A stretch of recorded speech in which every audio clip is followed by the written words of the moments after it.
tenait à cœur, ce projet de Macolette, que vous avez initié et que vous avez fini par créer, et ça a abouti, Baruch Hashem.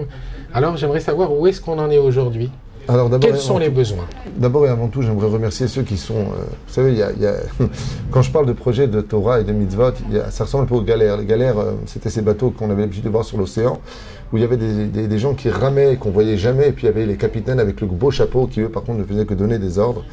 Moi, je suis plutôt le capitaine sur le bateau. Il y a ceux qui rament, comme mon épouse, que Dieu la bénisse, Valérie. Amen. Et toute l'équipe qui a travaillé avec nous, avec bien entendu Stéphane Jamy et Keren et Aaron. Qui ont été parfois jusqu'au bout de leur soirée. Voilà, qui ont été jusqu'au bout de leur soirée pour essayer de mener à bien. Et Laura Vinon, qui est devenu mon bras droit aujourd'hui, et beaucoup d'autres personnes que je remercie du fond du cœur. C'est un projet qui me tenait à cœur depuis de nombreuses années, de créer la Macolette du cœur, c'est-à-dire une possibilité pour des familles nécessiteuses, après bien entendu enquête très minutieuse sur chaque famille, de pouvoir leur permettre de passer de façon hebdomadaire leur Shabbat.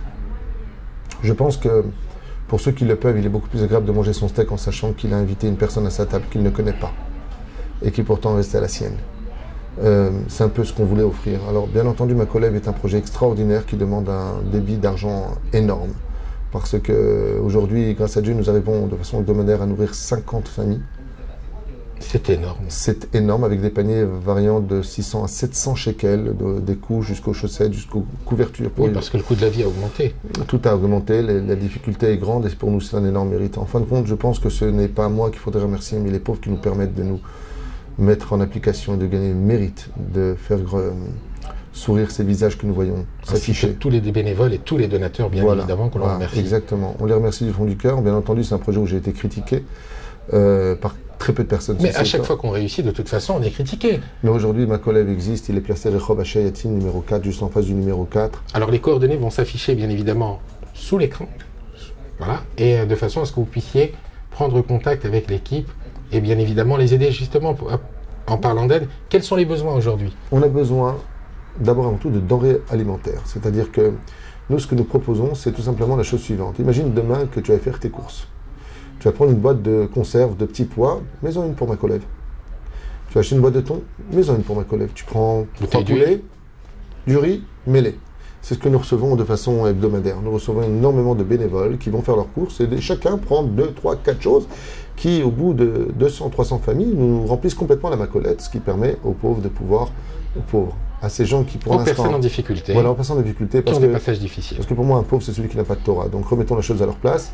Ces personnes, en tout cas, qui passent une période d'épreuve ou qui nous nettoient de nos fautes grâce à leur pauvreté, ce que dit la Gemara. La Gemara dit que les pauvres existent pour que ceux qui peuvent les aider se nettoient de leurs fautes comme un korban.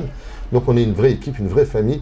Et puis c'est surtout un srout extraordinaire de voir des enfants dire « Maman, on peut prendre ça, maman, il y a des cornflakes, on peut... » On vit des choses qui mériteraient d'être écrites dans un livre et lues par beaucoup de yeux qui, à mon âme, la vie serait remplie de larmes. Parce qu'il y a deux choses que j'aimerais te dire. La première, c'est que quand on donne 100 shekels à Macolette, c'est 100 shekels qui vont vraiment à Macolette et pas 90 ni 80 shekels. Ça, c'est la première des choses. Et la deuxième chose, c'est que l'équipe travaille. C'est une équipe de gens qui ont beaucoup de hirat shamayim et qui n'attendent rien de personne. On n'attend pas des merci.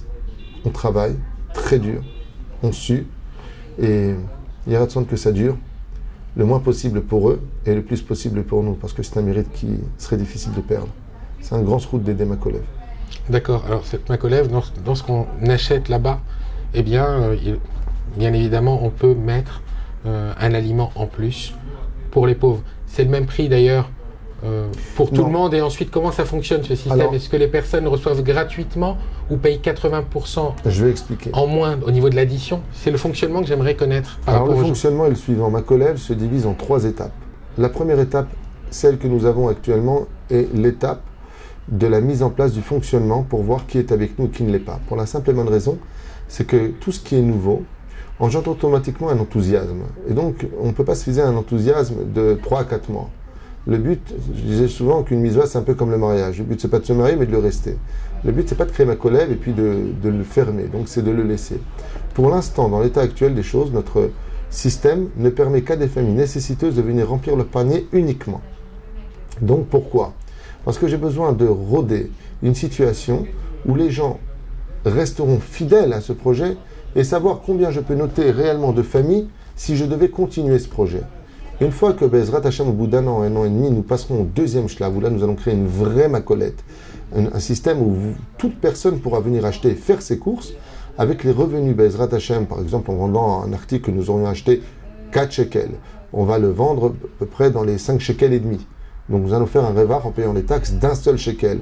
Ce shekel-là va être remis dans la caisse pour un pauvre qui pourra, grâce à 2-3 familles, remplir son panier ne sachant pas qui lui a fourni.